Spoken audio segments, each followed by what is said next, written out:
السلام عليكم ورحمة الله وبركاته. الحمد لله نحمده ونستعينه ونستغفره ونعوذ بالله من شرور أنفسنا ومن سيئات أعمالنا.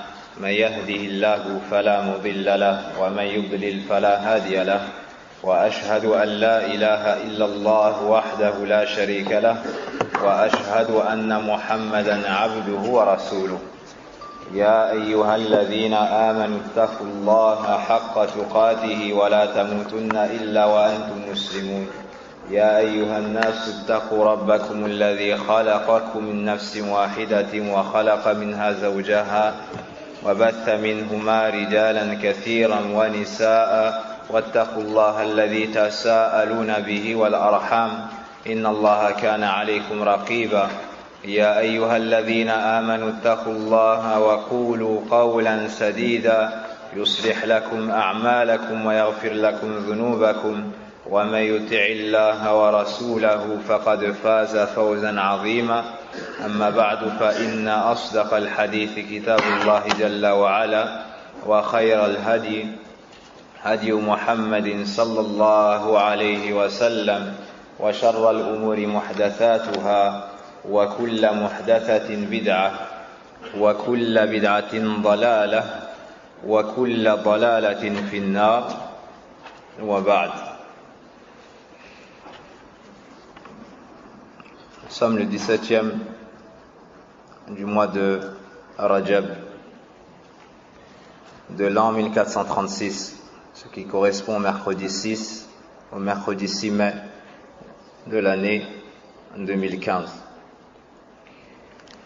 Et du fait que le mois de Ramadan est très proche de nous, nous allons marquer une pause dans l'étude, dans l'avancée de l'étude des règles relatives à la purification, et ce afin d'entamer l'étude des règles relatives au mois de Ramadan ainsi qu'à son jeûne. Wala hawla wala quwwata illa billah.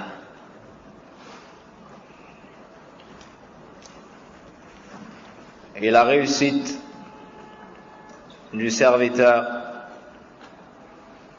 durant le mois de Ramadan est rattachée en majeure partie à la préparation qu'il aura faite avant le mois de Ramadan. Celui qui se prépare avant le mois de Ramadan est celui qui, avec l'aide d'Allah subhanahu wa ta'ala, réussira à adorer Allah subhanahu wa ta'ala convenablement durant le mois de Ramadan. Naam. C'est pour cela qu'il nous est rapporté que les salafs, les pieux prédécesseurs, se préparaient 6 mois en avance. Ils se préparaient 6 mois en avance. Puis ils jeûnaient ce mois avec excellence, pour ensuite demander pardon à Allah subhanahu wa ta'ala pendant 6 mois. Pendant 6 mois. Pour les imperfections qu'ils se trouvaient dans l'adoration d'Allah subhanahu wa ta'ala durant le mois de Ramadan. Donc ces gens-là ont uni entre l'excellence dans l'adoration et la peur qu'Allah n'accepte pas cela d'eux. De par la grande connaissance qu'ils ont eue d'Allah subhanahu wa ta'ala, ils ont su qu'Allah tabaraka wa ta'ala était parfait. Et donc, que les efforts fournis dans le jeûne, même de la personne la plus pieuse, ne seraient pas suffisants pour adorer Allah subhanahu wa ta'ala comme il le mérite. Pour adorer Allah subhanahu wa ta'ala comme il le mérite. Donc il demandait pardon à Allah subhanahu wa ta'ala après le mois de Ramadan.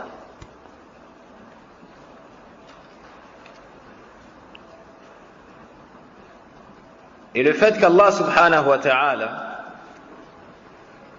t'ait gardé en vie jusqu'à ce soir c'est un honneur, c'est un grand bienfait qui est inestimable. Et sans Allah subhanahu wa ta'ala, tu ne serais pas vivant aujourd'hui, tu ne serais pas vivant ce soir pour écouter ces paroles. Et le fait qu'Allah tabaraka wa ta'ala t'ait prêté vie jusqu'à ce soir, c'est un temps dans lequel tu peux te repentir pour les péchés que tu as commis, que nous avons commis cette année, depuis le mois de Ramadan. Ou dit plutôt, toute notre vie jusqu'à cette nuit. Wallahu al-musta'an. Et dans le Coran, Allah tabaraka wa ta'ala nous enseigne la sagesse pour laquelle il nous a créés. Dans plusieurs versets. Il nous dit à cet effet, وَمَا خَلَقْتُ الْجِنَّ وَالْإِنسَ إِلَّا لِيَعْبُدُونَ ما أريد منهم من رزق وما أريد أن يطعمون إن الله هو الرزاق ذو القوة المتين. Je n'ai créé les djinns et les âmes que pour qu'ils m'adorent. Je n'attends pas de ma subsistance ni qu'ils me nourrissent. Et certes, Allah est le grand pourvoyeur, à la force, l'inébranlable.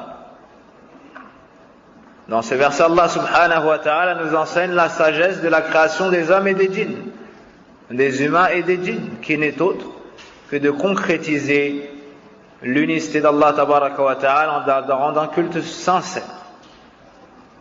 وَمَا أُمِرُوا إِلَّا لِيَعْبُدُوا اللَّهَ مُخْلِصِينَ لَهُ الدِّينَ حُنَفَاءَ وَيُقِيمُوا الصَّلَاةَ وَيُؤْتُوا الزَّكَاةَ وَذَلِكَ دِينُ الْقَيِّمَةِ يا أيها الناس اعبدوا ربكم الذي خلقكم والذين من قبلكم لعلكم تتقون.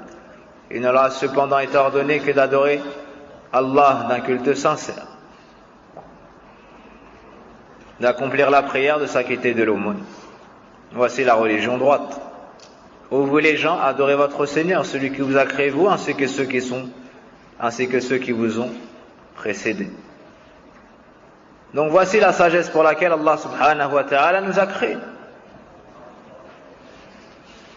وَاعْلَمْ أَنَّ مِنْ أَشْرَفِ الْقُرُبَاتِ وَأَجَلِّ الْعِبَادَاتِ وَأَحَبِّهَا إِلَى رَبِّكَ سُبْحَانَهُ وَتَعَالَى الصوم. Et sache, rahimanillah wa iyyak, que parmi les adorations les plus aimées d'Allah subhanahu wa ta'ala, celle par laquelle tu peux te rapprocher d'Allah subhanahu wa ta'ala à grands pas dans ce bas monde et être élevé dans l'au-delà, il y a le jeûne, il y a as-siyam, il y a le jeûne. Et afin qu'on puisse se rapprocher davantage d'Allah tabaraka wa ta'ala, afin qu'on puisse se voir décharger de nos nombreux péchés, afin qu'on puisse être gratifié de l'élévation en degrés, afin qu'on puisse obtenir l'amour d'Allah subhanahu wa ta'ala et nous l'aimer davantage, il nous a légiféré le jeûne du mois de Ramadan, qui se répète chaque année.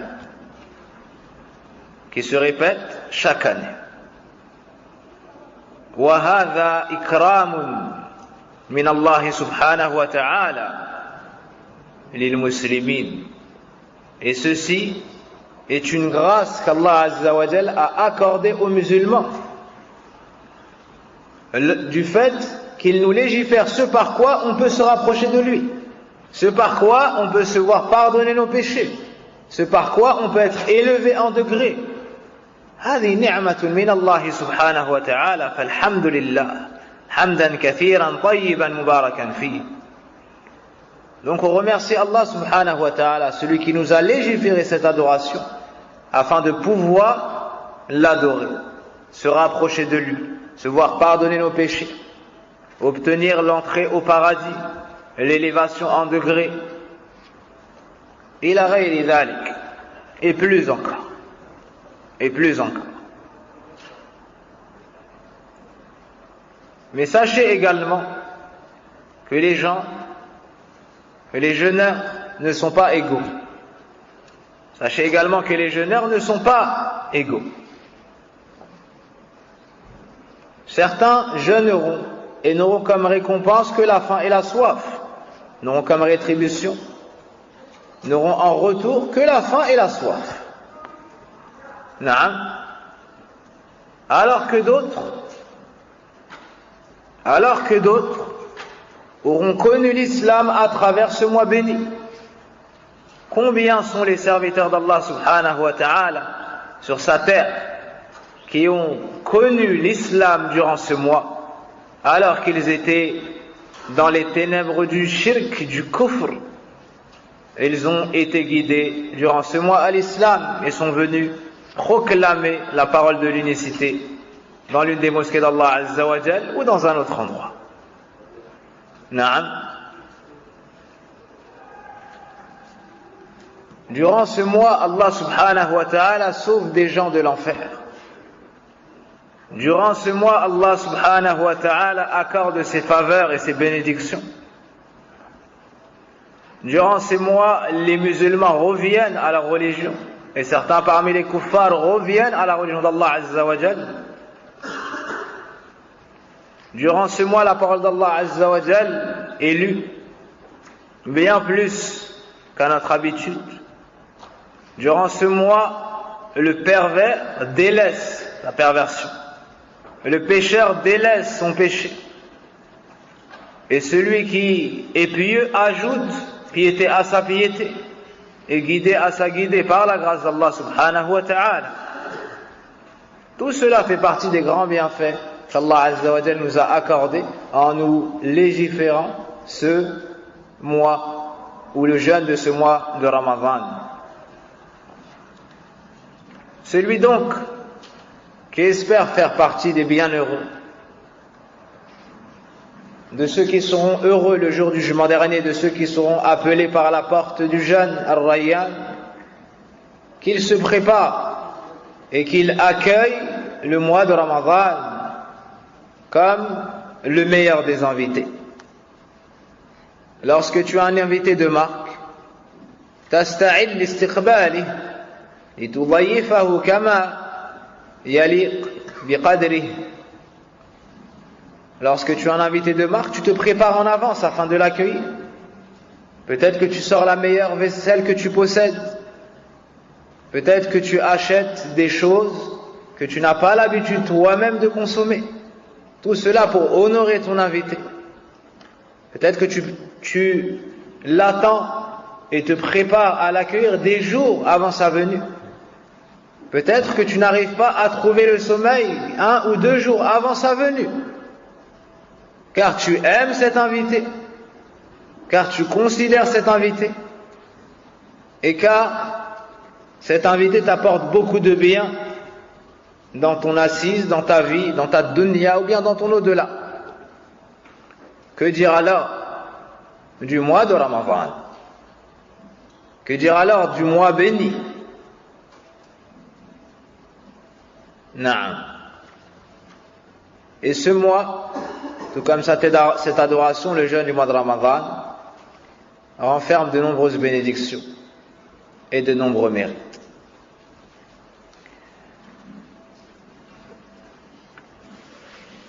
Plus la personne se sera préparée à jeûner ce mois, plus elle tirera profit des bénédictions du mois de Ramadan et pourra entrer ou espérer entrer dans les mérites de ce mois. Le mois de Ramadan, ou à l'approche du mois de Ramadan, il nous convient d'espérer en Allah subhanahu wa ta'ala qu'il nous garde en vie, de l'invoquer afin qu'il nous permette d'atteindre Ramadan, la première nuit de Ramadan,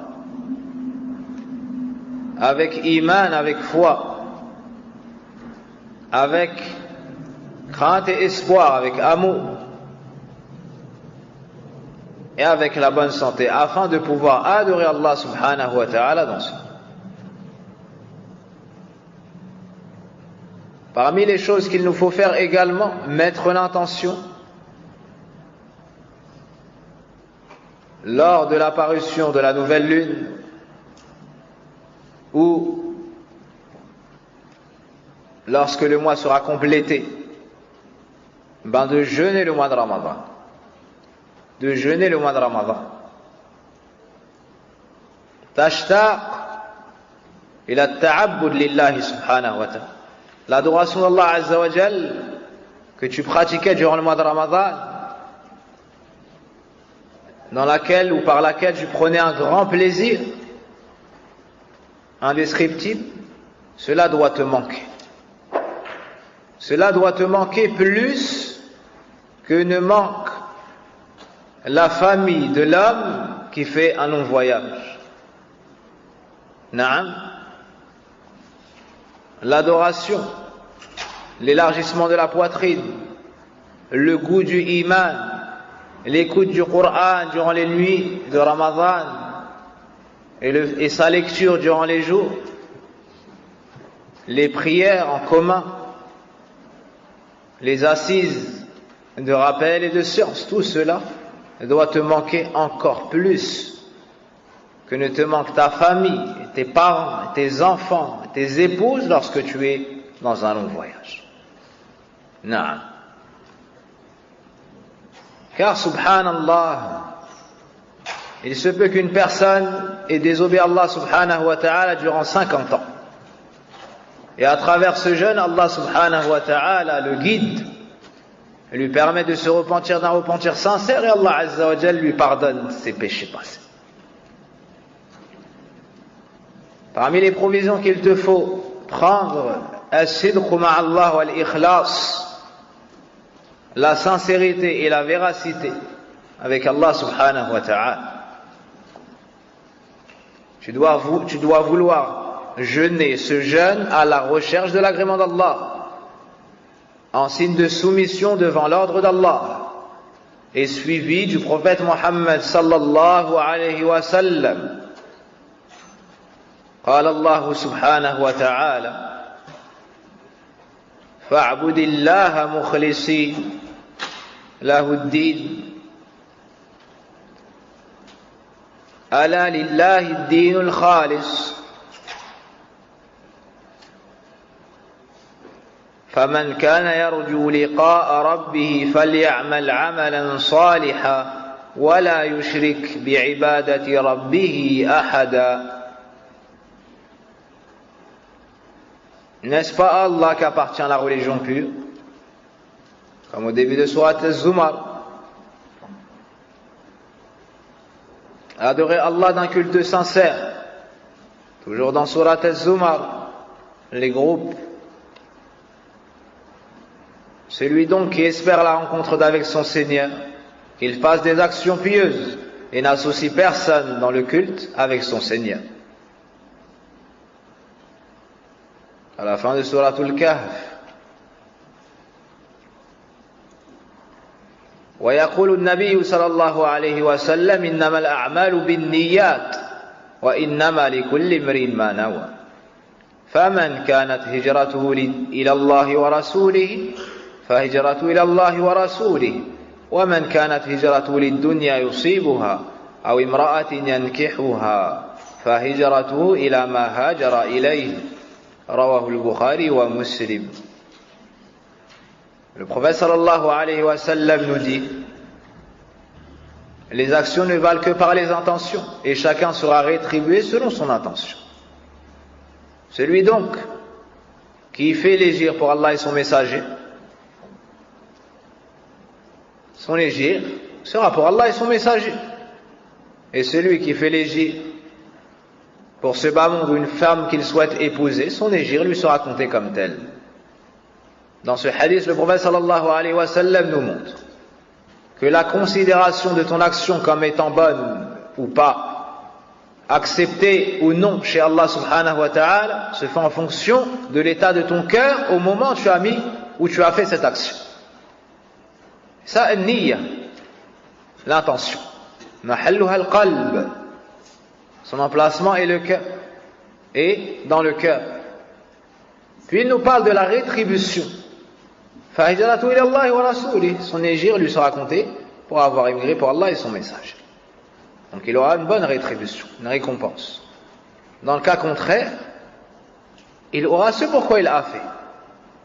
Il aura ce pourquoi il a fait l'égir dans ce bas monde, mais dans l'au-delà, il n'aura pas la récompense d'Allah Azza wa Jal. Car c'est une des deux conditions d'acceptation des actes d'adoration. L'ikhlas, la sincérité. Le fait de faire cette action à la recherche de l'agrément d'Allah tabaraka wa ta'ala. Le prophète sallallahu alayhi wa sallam nous dit également, قال الله تعالى أنا أغنى الشركاء عن الشرك من عمل عملا أشرك معي في غيري تركته وشركه. Je suis celui qui se passe le plus d'associés. Dans un hadith Qudusi, je suis celui qui se passe le plus d'associés. Celui qui fait une action en me donnant un associé dans celle-ci, je le délaisse lui et son association, ou bien lui et son associé. Naam. Donc il te faut être sincère dans l'envie de jeûner ce jeûne. Et lorsque ce jeûne viendra, il te faudra le jeûner aussi avec sincérité. Naam.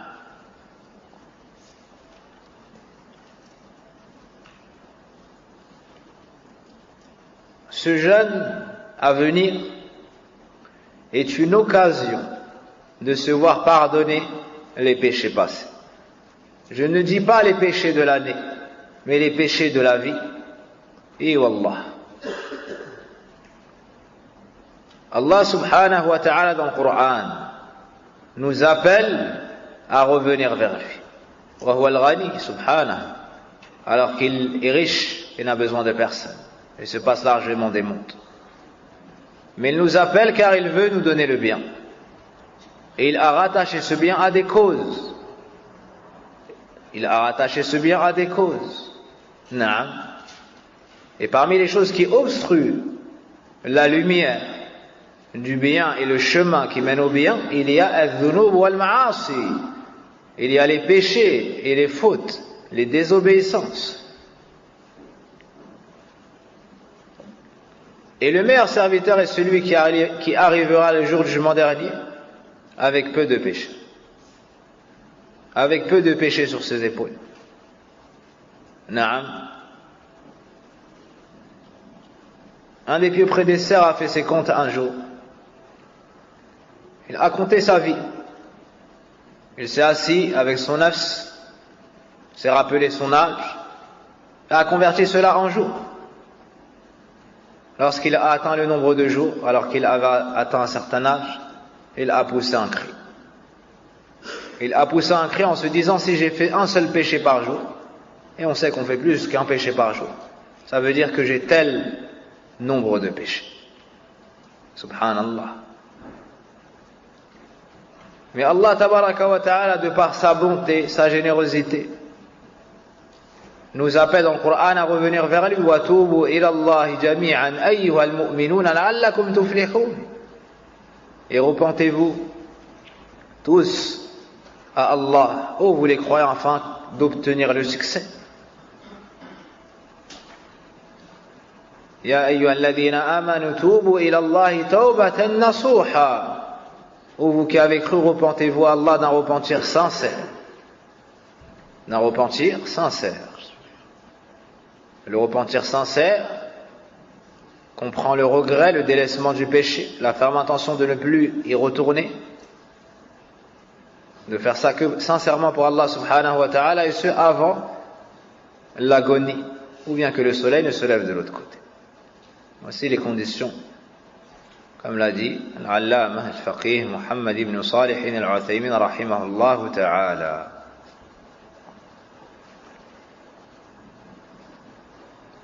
Al-Hasan al-Basri rahimahullah ta'ala a voulu exhorter un homme et lui a dit, lorsque la plante ou l'arbre a donné ses fruits, qu'est-ce qu'on attend de lui? Ou lorsque la plante Na'am a poussé à donner ce qu'elle avait à donner, qu'est-ce qu'on attendait? L'homme a répondu, quel fan, Na'am, quel fan, et la chose, elle tombe. Al-Hassan al-Basri a voulu lui faire un rappel pour lui dire que qu'il était âgé et qu'il s'en fallait de peu pour que l'ange de la mort ne vienne récupérer son âme. Mais nous savons que l'ange de la mort ne fait pas de distinction entre la personne âgée et entre le nouveau-né, entre l'homme et la femme, entre le blanc et le noir, entre le pauvre et le riche, entre le gouverneur et le gouverné. Mais il va où Allah Azza wa Jal lui ordonne. Mais il va où Allah subhanahu wa ta'ala lui ordonne. Et qui sait si demain il se réveillera? Et qui sait si il atteindra le mois de Ramadan? Puis le Hassan al-Basri l'a exhorté, rahimahullah. L'homme a dit Inna lillahi wa inna ilayhi raji'un. Lorsqu'il s'est rendu compte de cette réalité, il a dit c'est Allah que nous appartenons et c'est vers lui que se fera notre retour.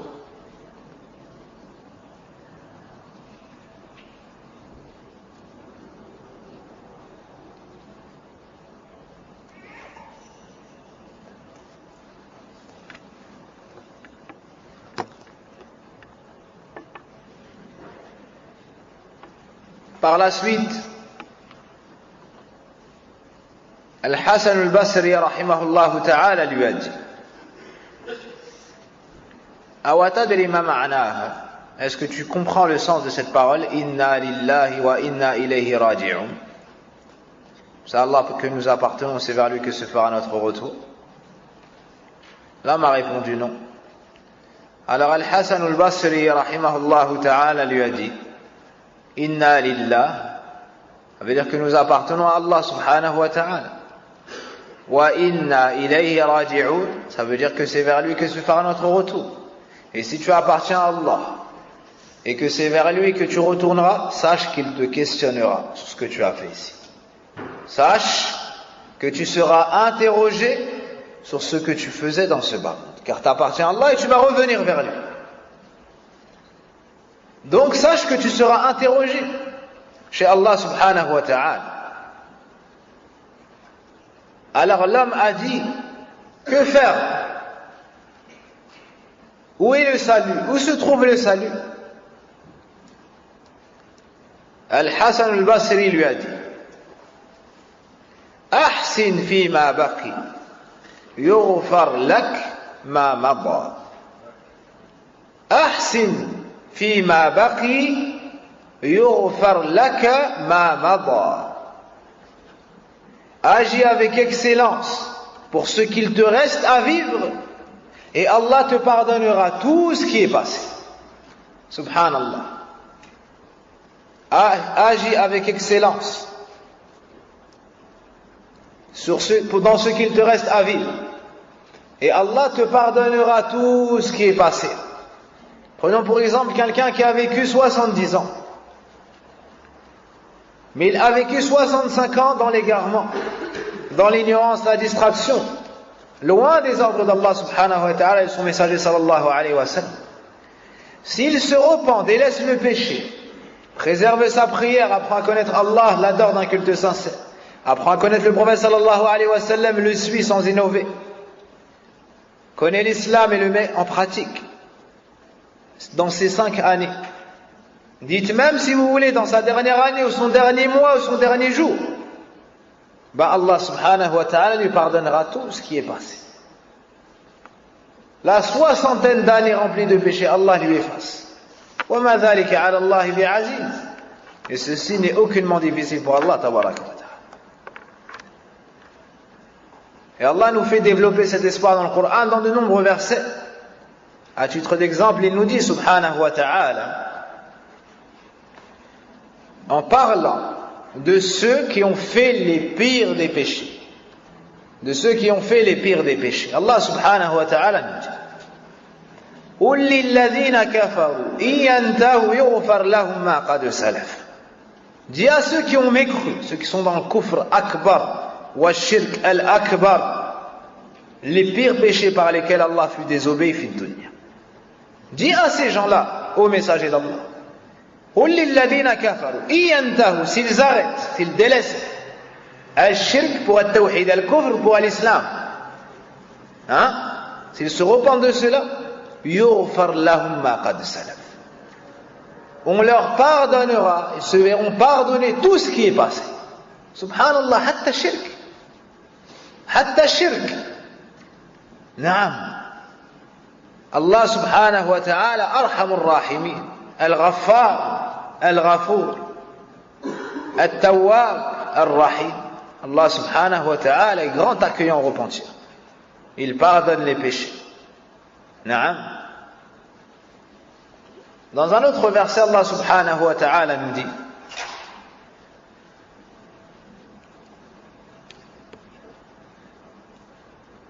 إن الذين اتقوا إذا مسهم طائف من الشيطان تذكروا فإذا هم مبصرون. Ceux qui craignent Allah lorsqu'ils sont touchés par le shaitan se rappellent et par la suite ils sont clairvoyants. Ce n'est pas ce verset que je voulais citer.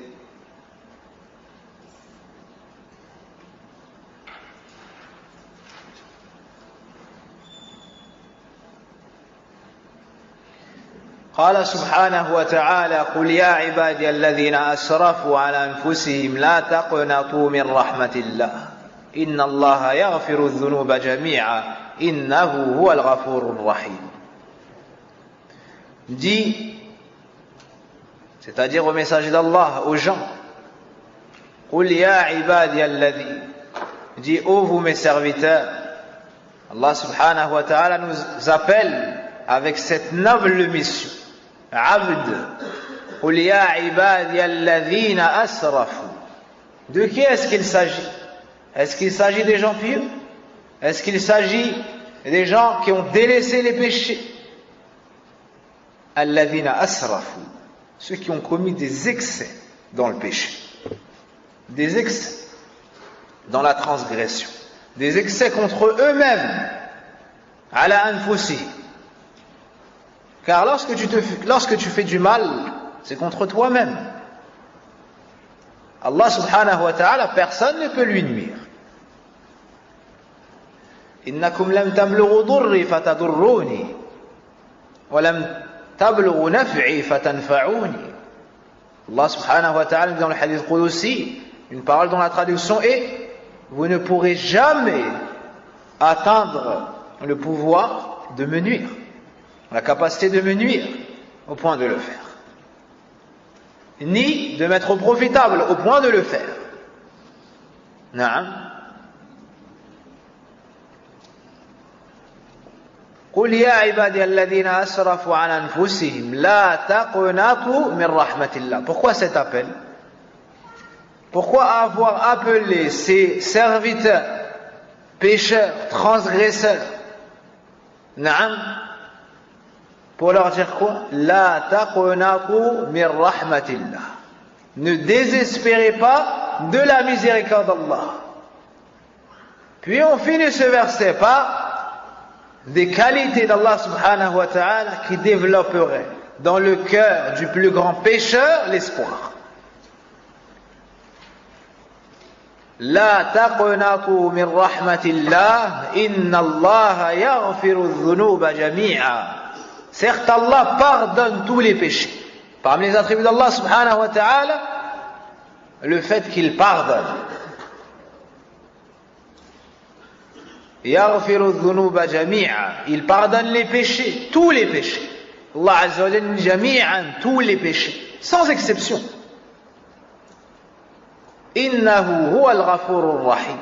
C'est lui certes le pardonneur, le grand pardonneur, et le très miséricordieux. Celui qui sait qu'Allah azza wa jalla est très pardonneur, et grand pardonneur, et très miséricordieux, est-ce qu'il pourrait désespérer de la miséricorde d'Allah? Est-ce qu'il pourrait se dire non, moi Allah ne me pardonnera pas, j'ai trop de péchés? Ou bien est-ce qu'il devrait se dire je reviens vers Allah subhanahu wa ta'ala, je délaisse les péchés, j'arrête telle chose et telle autre, je me réforme et je reviens à la religion d'Allah, à la sunna du prophète sallallahu alayhi wa sallam, à la droiture, à la science utile, aux actions pieuses. C'est cela qu'il convient de faire, quel que soit le niveau que tu aies pu atteindre. Et ne laisse pas Shaitan t'insuffler le fait que tu as trop de péchés pour qu'Allah te pardonne, ou bien qu'Allah Azza wa Jal ne te pardonnera jamais, et ainsi de suite. Sois dans la crainte, certes, mais il te faut également avoir l'espoir. Le croyant doit vivre entre la crainte et l'espoir. إنهم كانوا يسارعون في الخيرات ويدعوننا رغبا ورهبا وكانوا لنا خاشعين. C'est ainsi qu'ont été décrits les serviteurs pieux d'Allah Azza wa Jal. Ils se concurrençaient dans le bien, ils accouraient vers le bien, nous invoquaient avec crainte et espoir, avec espoir et désir, avec désir et crainte. Naam.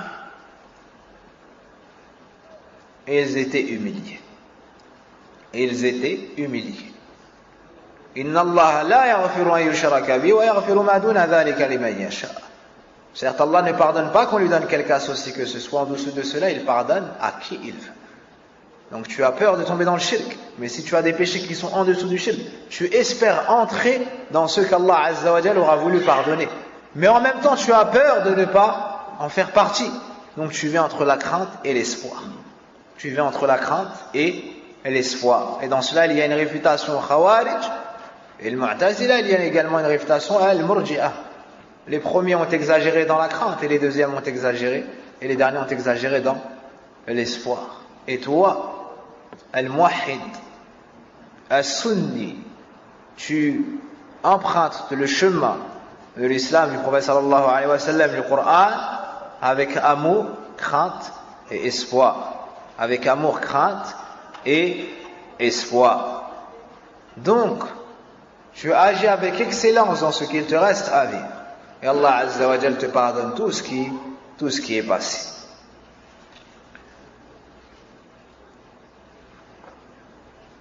Le prophète alayhi salatu wassalam nous dit: Man sama Ramadan imanan wa ihtisaban ghufira lahu ma taqaddama min dhanbi. Celui qui jeûne le mois de Ramadan se verra pardonner l'ensemble de ses péchés passés. Se verra pardonner l'ensemble de ses péchés passés. Donc, avant même le mois de Ramadan, tu dois chercher cela. Naam.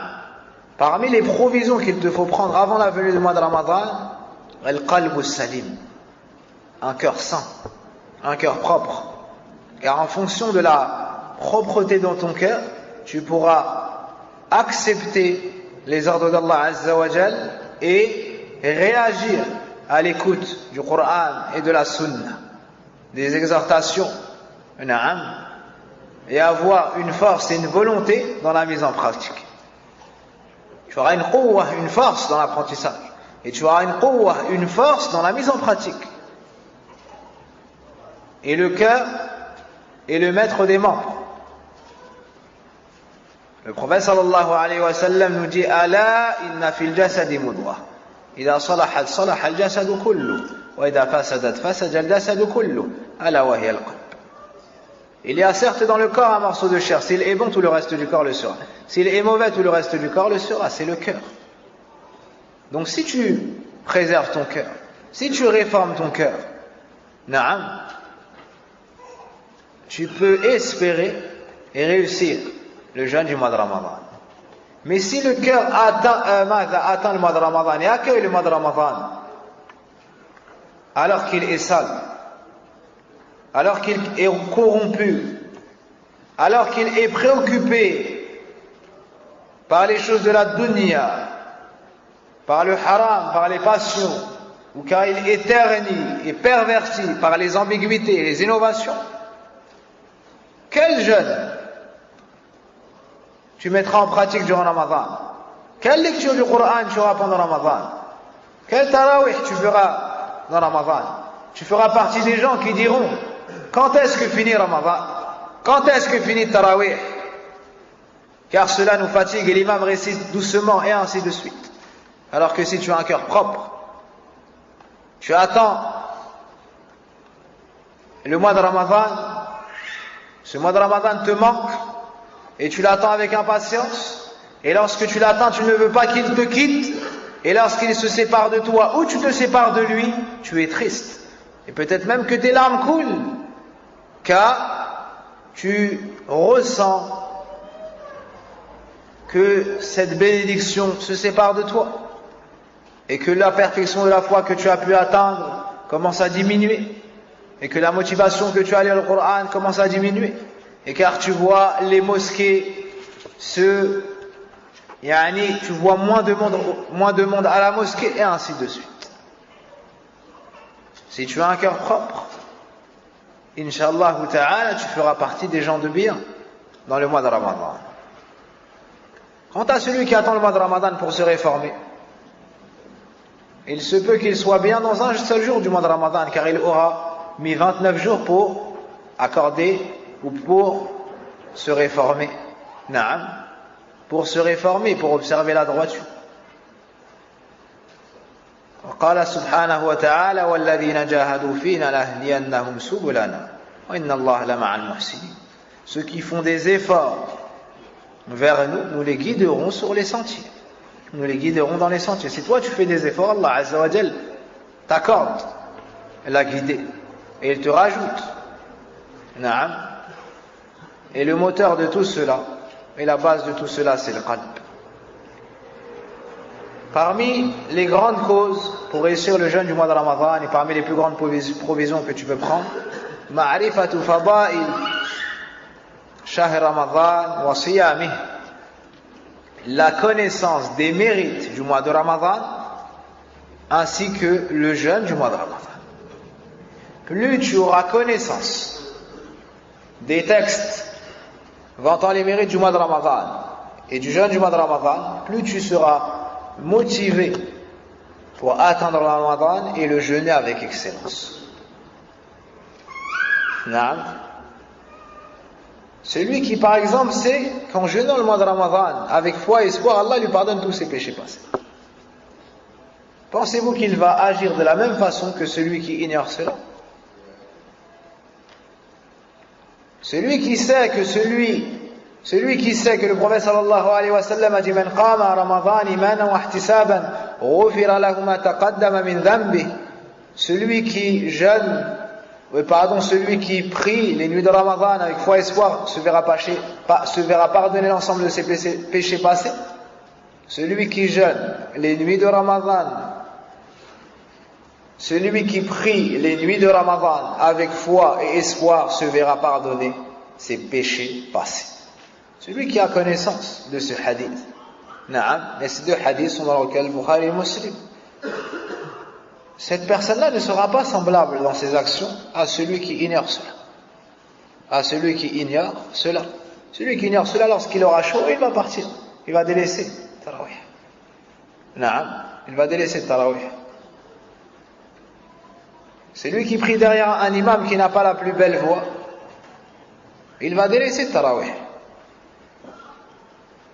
Celui qui se dispute avec une personne au masjid va délaisser Tarawih.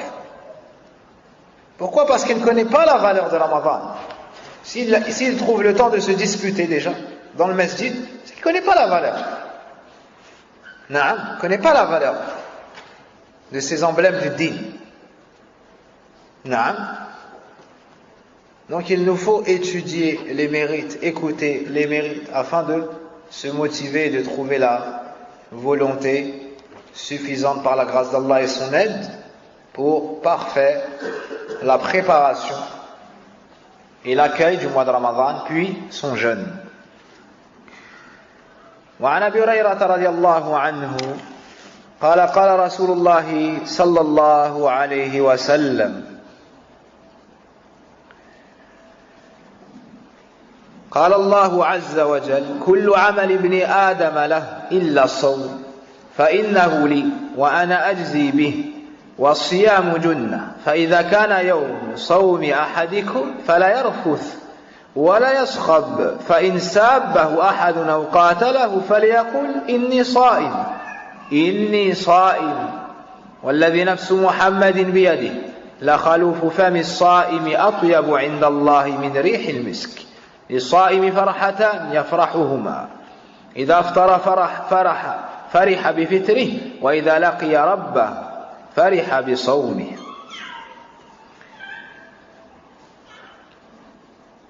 Le prophète alayhi salatu wassalam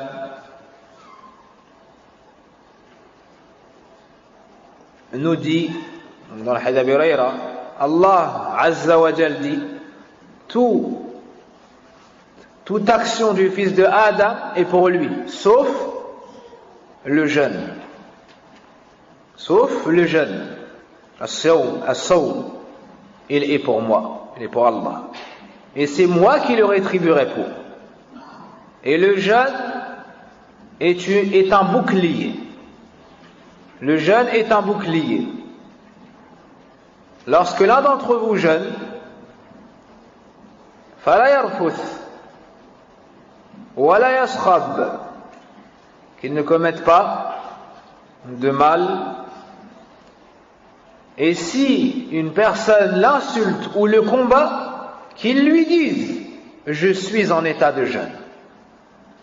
Tu ne dois pas répondre comme lui ou le combattre et ainsi de suite, rentrer avec lui dans le waswas du shaytan. Non, tu lui dis je jeûne. Inni sa'im, je jeûne. Puis le prophète sallallahu alayhi wa sallam dit par celui qui détient l'âme de Mohammed dans sa main, l'haleine du jeûneur est meilleure auprès d'Allah que l'odeur du musc. Et le jeûneur se réjouira deux fois. Il se réjouit lorsqu'il rompt son jeûne et il se réjouira lorsqu'il rencontrera son Seigneur. En revenant dans ce hadith, on voit qu'il y a de nombreux mérites dans le mois de Ramadan et dans son jeûne. La première chose, on nous cite que le jeûne, il est pour Allah. Les actions sont pour le fils de Adam, sauf le jeûne, il est Allah. Les savants ont expliqué cela de plusieurs façons. Parmi celles-ci, le fait de dire que rares sont les gens qui jeûnent par ostentation. C'est rare que l'ostentation entre dans cette action. Pourquoi? Parce que le jeûneur, il a le choix, lorsqu'il est chez lui vu de personnes, de rompre son jeûne. Malgré ça, il ne le fait pas. Ça, c'est l'ikhlas et la sincérité. La deuxième explication, les savants ont dit que celui qui a opprimé autrui fit dunya, il ne lui a pas demandé pardon. Celui qui a fait du mal à quelqu'un ne lui a pas remboursé, ne lui a pas demandé pardon. S'il meurt ainsi, il arrive yawm al-qiyamah avec cette injustice. On sait tous ce qui se passera. Le prophète sallam nous enseigne qu'on va rendre les choses. Mais les compagnons ont dit, mais on ne possédera rien. Le prophète sallam a dit, c'est avec les hasanat et les péchés. Si tu as opprimé quelqu'un, il viendra se servir en hasanat jusqu'à ce que tu lui aies remboursé ce que tu lui as fait. Jusqu'à ce qu'il soit parfaitement dédommagé. Si tu n'as plus de hasanat, alors il se décharge sur toi de péché. Il se peut que la personne tombe dans le feu de l'enfer. Il se peut par la suite que la personne tombe dans le feu de l'enfer. Iyadhan billah. Des savants ont dit illa sawm fa innahu li, sauf le jeûne, il est pour moi. C'est-à-dire qu'ils ne pourront pas prendre de l'hasanat de son hajj, de son jeûne. Parce que ça, c'est pour Allah subhanahu wa ta'ala. On ne peut se servir en hasanat dans cette action. Et d'autres choses ont été citées par les savants. Quoi qu'il en soit, ça nous montre la particularité du jeûne. Ça nous montre la particularité du jeûne. Wa ana ajzi bi, et c'est moi qui les rétribuerai. La récompense n'a pas été citée. Ça montre qu'elle est immense. On ne nous a pas dit s'il jeûne, on lui donne une hasana et elle sera multipliée par 10. Non, wa ana ajzi bi, c'est moi qui le rétribuerai. On ne nous a pas cité la récompense. Elle est donc immense. Wa siyamu junnah, le jeûne est un bouclier. C'est un bouclier car il te préserve des péchés que tu faisais en dehors de Ramadan.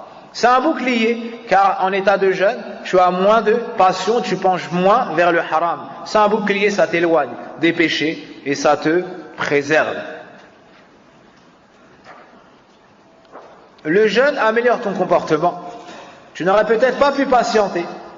Tu n'aurais peut-être pas pu patienter devant quelqu'un qui t'insulte ou devant quelqu'un qui te provoque. Mais en état de jeûne, par respect pour ce jour de Ramadan, par respect pour ton jeûne et l'adoration que tu fais pour Allah Azza wa Jal, tu dis Ana Sa'im, tu ne lui réponds pas. En lui disant Ana Sa'im, tu préserves ton honneur. C'est comme si tu lui disais je pourrais te répondre. Je pourrais te répondre. Mais par respect pour mon jeûne, Inni Sa'im, je suis jeûneur. Mon jeûne a bien trop de valeur pour que je l'affecte en te répondant. Et ça, tout comme c'est valable fi siyam, tu les mets en pratique en dehors du siyam. Tu les mets en pratique en dehors du siyam. Car le siyam, c'est une madrasa, c'est une école pour que tu sois droit après Ramadan. Donc si quelqu'un te cherche après Ramadan, si quelqu'un te provoque, si quelqu'un t'insulte, et il attend de toi que tu répondes pour se décharger, fais du dhikr. Udhkur rabbak. Lui, sa langue bouge, rythmée par le shaitan. Toi, que ta langue bouge pour Allah subhanahu wa ta'ala. Que ta langue bouge pour Allah azza wa jal. Tu dis subhanallah, alhamdulillah, Allah akbar, astaghfirullah. Naam. Lui, ça va lui faire un rappel. Ou bien tu lui dis, crains Allah subhanahu wa ta'ala, retiens ta langue. Et s'il n'arrête pas, éloigne-toi.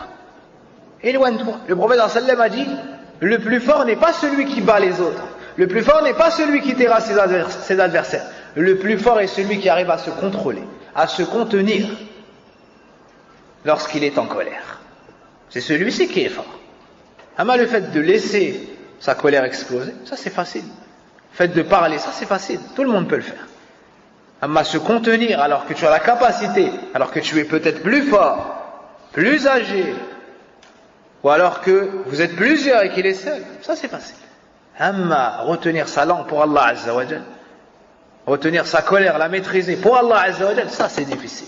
C'est pour ça que le prophète sallam a dit Laysa ash-shadid bis-sur'a. Laysa ash-shadid bis-sur'a. Le plus fort n'est pas celui qui terrasse ses adversaires, mais c'est plutôt celui qui arrive à se contenir lorsqu'il est en colère. Le prophète sallam était le plus fort des hommes. Pourtant il s'est fait agresser. On a fait couler son sang, on l'a insulté, on a dénigré, on a tué certains de ses compagnons, on a parlé sur son épouse.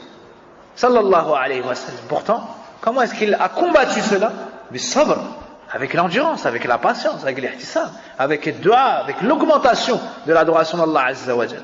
Et si le musulman se comportait ainsi, Allah Azza wa Jal lui aurait accordé le secours, et il aurait vu ça devant lui. Il aurait vu cela devant lui, comme il l'a accordé au prophète sallam et aux sahaba. Puis le prophète sallallahu alayhi wa sallam nous montre un autre mérite du jeûne, c'est que l'haleine du jeûneur, comme on le sait, l'estomac vide dégage une mauvaise haleine. Naam. Mais on nous dit que l'haleine du jeûneur est plus aimée chez Allah que sans plus bon, meilleur que l'odeur du musc. Pourquoi cela? Parce que c'est le fruit d'une adoration.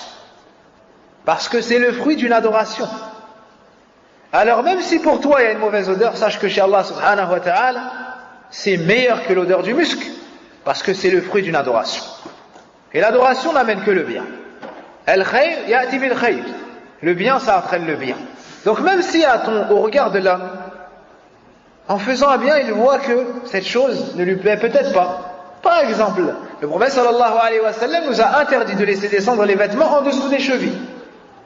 Non, celui qui porte un sarawi, ou celui qui porte un qamis, ou celui qui porte quelque chose d'autre, ou un izar ou autre, il n'a pas le droit, si c'est un homme, de laisser descendre ses vêtements en dessous de ses chevilles. C'est haram. Le prophète sallallahu alayhi wa sallam a dit Ma asfala al-ka'bayn fahuwa fi an-nar. Ce qui descend en dessous des chevilles, c'est en enfer. Certains pourraient dire, d'accord, le prophète sallallahu alayhi wa sallam c'est haram, alors moi, à partir d'aujourd'hui, je vais couper mes vêtements, je vais remonter mon banc, et mes vêtements ne descendront plus en dessous de mes chevilles. Lorsqu'il sort, des gens lui disent, c'est quoi cet accoutrement? Ne vois-tu pas que tout le monde laisse descendre ses vêtements, et toi tu fais ça? C'est quoi cette nouvelle mode? Et il se moque de lui, alors il a honte, parce que dans le regard de certains serviteurs, ça n'est pas beau. ben sache que tu es plus beau chez Allah subhanahu wa ta'ala, parce que ça c'est l'apparence de celui qui fait l'adoration. Car ça c'est l'apparence de celui qui se rapproche d'Allah. Tu es plus beau, même que le roi qui a les vêtements les plus chers et qui laisse descendre son vêtement. Car le prophète sallam nous dit qu'Allah ne regarde pas al-musbil izar, celui qui laisse descendre son vêtement par orgueil. Allah ne le regarde pas. Naam. Donc toi, chez Allah Azza wa Jal, tu es beau de par l'adoration. Et cette odeur est bonne car c'est le fruit d'une adoration. C'est le fruit d'une adoration. Non pas que les choses se mélangent chez Allah subhanahu wa ta'ala, non pas que les choses se mélangent chez Allah subhanahu wa ta'ala. Et le jeûneur se réjouit à deux moments, lorsqu'il coupe son jeûne, naam, et lorsqu'il rencontre Allah pour son jeûne. Et ça on dit, cette chose en apparence elle est contradictoire et elle est très étonnante. C'est que dans Dunya, il se réjouit pourquoi? Alors que dans l'au-delà, il se réjouit pourquoi? Pourquoi est-ce qu'il est content et il fait la fête dans Dunya? Naam? Parce qu'il arrête de jeûner. C'est l'Eid, il arrête de jeûner. Naam? La nourriture la journée, la boisson la journée, ses épouses la journée, tout ça, ça lui redevient halal. Sahih? Alors que Yawm al-Qiyamah, pourquoi est-ce qu'il se réjouit? Parce qu'il a jeûné. C'est étonnant. Fi dunya, il est heureux, il fait la fête parce qu'on lui rend halal ce qui auparavant était interdit dans la journée. Alors que Yawm al-Qiyamah, c'est la chose qui le réjouira le plus, c'est de s'être abstenu de tout ça. Naam, pourquoi? Qu'est-ce qu'il va trouver chez Allah subhanahu wa ta'ala? Al-ajr, al-azim, il va trouver la récompense immense. Donc de connaître, encore une fois, de connaître les mérites de ton adoration, c'est ça qui t'aide.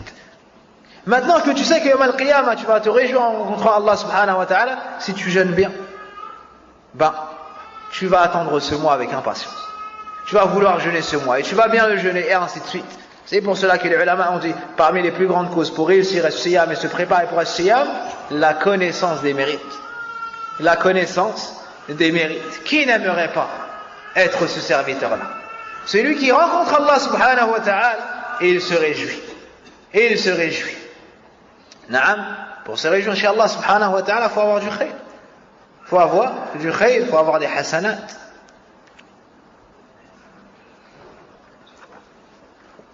رواه البخاري واللفظ له ومسلم. Et parmi les choses qui nous montrent l'intention, c'est que dans une des riwayas du Bukhari de ce hadith, يترك طعامه وشرابه وشهوته من أجلي. Allah subhanahu wa ta'ala dans le hadith Qudsi, la parole dans la traduction est, il délaisse sa nourriture, sa boisson et son plaisir pour moi. Qu'est-ce qui l'a poussé à jeûner? Al-ikhlas. Al-ikhlas, la sincérité. Wa ana ajzi bih. Wal hasanatu bi'ashri amthaliha.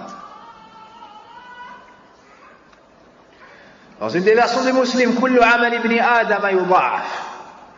Tout. Et avant ça, certains pourraient se dire, mais il a dit dans le dars que une hasana multipliée par 10, non, là dans le jeûne, c'est encore plus. Alors que le prophète a dit cela. L'autre version de l'imam muslim, toute action du fils de Adam, on la multiplie. Al-hasanatu bi'ashri amthaliha. Une hasana sera multipliée par 10. Il a 700 dhi'af, jusqu'à 700 fois. Jusqu'à 700 fois. Na'am. Qala Allah ta'ala illa sawm, sauf le jeûne. Sauf le jeûne. Fa innahu li, il est pour moi. Wa ana ajzi bih, et c'est moi qui le rétribuerai. Jusqu'à la fin du hadith. فإذا لقي الله عز وجل فجزاه فرح. Dans un autre hadith, lorsqu'il rencontrera Allah et qu'il le rétribuera, il se réjouira.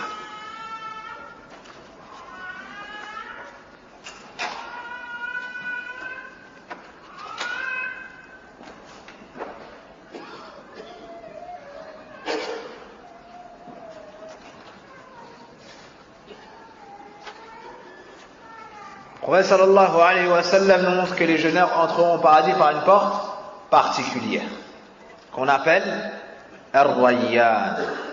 Ar-Rayyan, si mes souvenirs sont bons, la traduction pourrait dire la fraîcheur. Inna fil jannati baban yuqalu lahu Ar-Rayyan yadkhulu minhu as-sa'imun yawm al-qiyamah la yadkhulu minhu ahadun ghayruhum fa idha dakhalu ughliqa falam yadkhul minhu ahad. Rawahu al-Bukhari wa Muslim.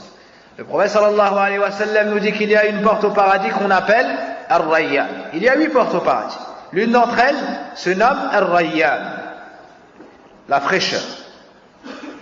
Entrera par celle-ci les jeûneurs, et personne d'autre qu'eux n'entreront par cette porte. Et lorsque les jeûneurs entreront au paradis par cette porte, elle sera refermée. Elle sera refermée.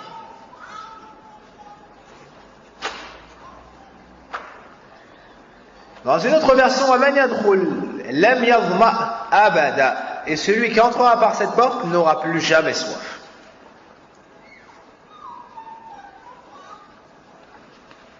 Après être entré, on leur donnera à boire. Comme c'est vu dans une autre version du hadith, ils n'auront plus jamais soif. As-sawm, c'est également une protection contre le feu de l'enfer. C'est une protection contre le feu de l'enfer. عن أبي هريرة رضي الله عنه قال قال رسول الله صلى الله عليه وسلم الصيام جنة وحصن حصين من النار. Le jeûne est un bouclier, un rempart, et une citadelle préservant du feu. Et une citadelle, un endroit solide qui te protège de quoi? Du feu. قال الإمام الألباني هو حسن لغيره ورواه أحمد بإسناد حسن والبيهقي. Donc en jeûnant, tu te préserves du feu de l'enfer. Le jeûne, c'est une cause pour être préservé du feu de l'enfer. Au point, le prophète sallallahu alayhi wa sallam nous dit dans le hadith de Uthman ibn Abi al-As, si, radiallahu anhu, قال سمعت رسول الله صلى الله عليه وسلم يقول الصيام جنة من النار كجنة أحدكم من القتال. Le prophète sallallahu alayhi wa sallam nous dit, le jeûne est un bouclier contre l'enfer, comme le bouclier de l'un d'entre vous protège dans le combat. Naam, utilisé comme le bouclier de l'un d'entre vous, utilisé dans le combat.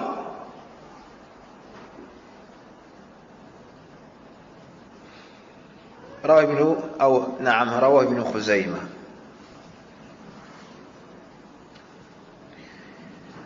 Le prophète sallallahu alayhi wa sallam nous a encouragés à jeûner. Dans le hadith de Mu'adh ibn Jabal, Ala adulluk ala abwabil khayr, le prophète sallallahu alayhi wa sallam a dit à Mu'adh ibn Jabal, ne vais-je pas t'informer des portes du bien? Qultu bala ya Rasulallah, il a répondu, certes au messager d'Allah. Qala as-sawmu junnah wa as-sadaqatu tudfi'u al-khati'ata kama yudfi'u al-ma'u an-nar. Rawahu at-Tirmidhi. Le jeûne est une protection, est un bouclier. Et l'aumône, la sadaqa, éteint les fautes comme l'eau éteint le feu. Comme l'eau éteint le feu.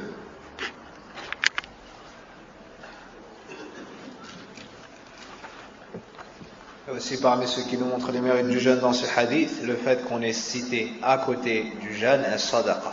Et on connaît tous la valeur de as-sadaqa.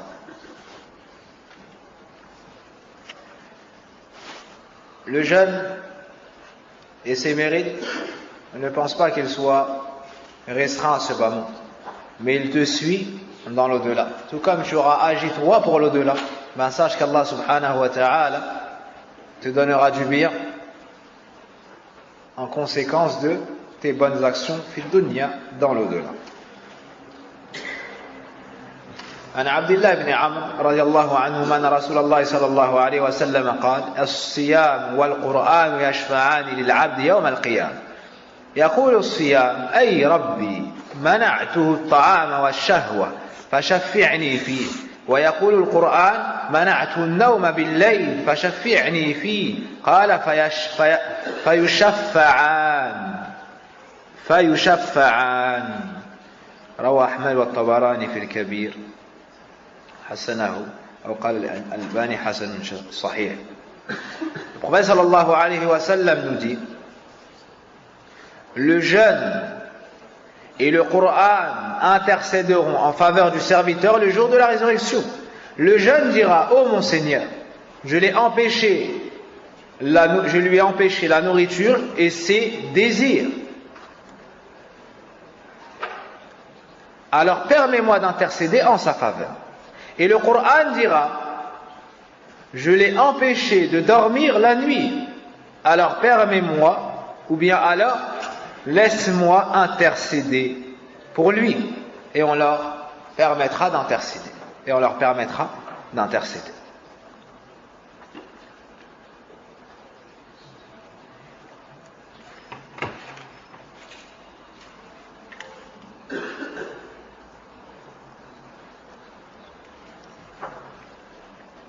Rappelez-moi de poser une question à Alim sur le fait qu'en parlant de Siyam, on a cité Ay Rabb, oh mon Seigneur. Mais pour le Coran, on n'a pas dit Ay Rabb. Hein? Le Coran, Kalamullah min sifatih al-kalam. Le Coran غير مخلوق. Naam. Rappelez-moi d'interroger un shir sur cela, afin de voir où est-ce qu'on peut tirer cette faïda de ce hadith. Le Coran n'est pas créé. N'ayant pas entendu cette faïda d'un alim, je ne peux la citer.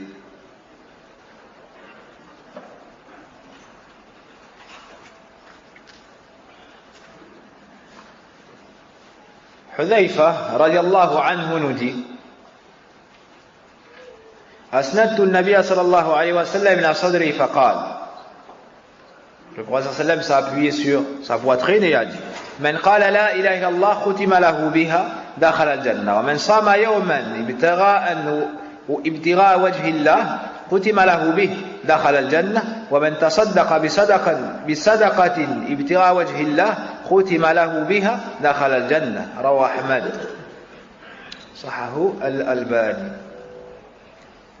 Le prophète sallallahu alayhi wa sallam a dit: celui qui dit la ilaha illallah, nulle divinité digne d'être adorée excepté Allah, et qui finit sur ça, qui meurt sur cela, entrera au paradis. Celui qui jeûne un jour à la recherche du visage d'Allah, encore une fois, on conditionne l'ikhlas, et qui finit sur ça, donc il finit sa vie avec un jeûne dans lequel il a été sincère à la recherche du visage d'Allah, entrera au paradis. Et celui qui fait une sadaqa à la recherche du visage d'Allah, et il finit sur cela, il meurt sur cela, il entre au paradis.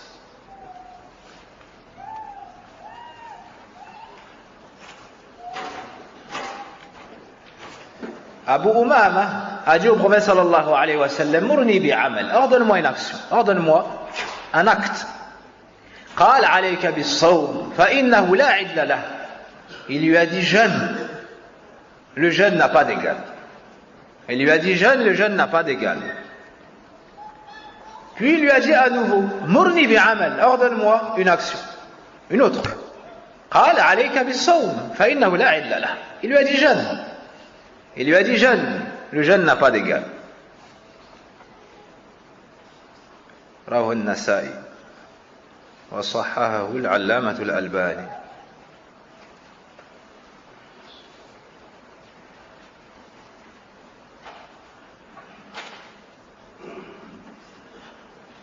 وعن ابي سعيد رضي الله عنه قال قال رسول الله صلى الله عليه وسلم: ما من عبد يصوم يوما في سبيل الله تعالى الا باعد الله بذلك اليوم وجهه عن النار 70 خريفا. رواه البخاري ومسلم. Le prophète sallallahu alayhi wa sallam a dit: il n'y a pas une personne qui jeûne un jour dans le sentier d'Allah sans que par cela Allah n'éloigne son visage du feu de l'enfer 70 automnes. 70 automnes.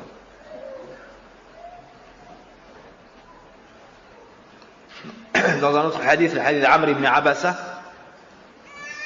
son visage sera éloigné du feu de l'enfer à la distance de mi'ati am, de 100 ans. À la distance de 100 ans.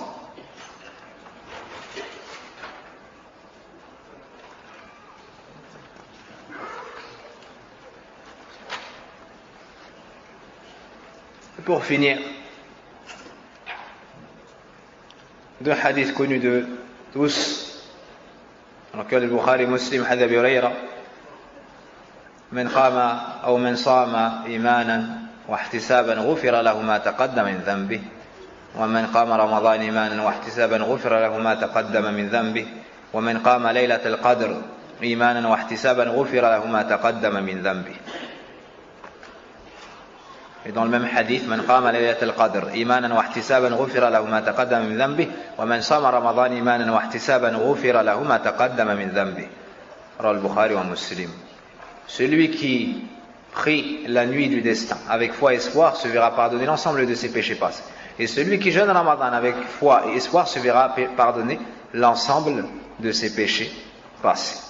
فاسأل الله تبارك وتعالى بمنه وكرمه وهو أكرم الأكرمين أن يبلغنا جميعا شهر رمضان بإيمان وصحة وعافية. اللهم يا حي يا قيوم برحمتك نستغيث أصلح شأننا كله ولا تكلنا إلى أنفسنا طرفة عين. ربنا آتنا في الدنيا حسنة وفي الآخرة حسنة وقنا عذاب النار. اللهم اغفر لنا ذنوبنا وكفر عنا سيئاتنا وتوفنا مع الأبرار. اللهم إنا نسألك الهدى والتقى والعفاف والغنى. وصل اللهم وبارك على نبينا محمد وعلى آله وصحبه أجمعين. سبحانك اللهم وبحمدك أشهد أن لا إله إلا أنت أستغفرك وأتوب إليك.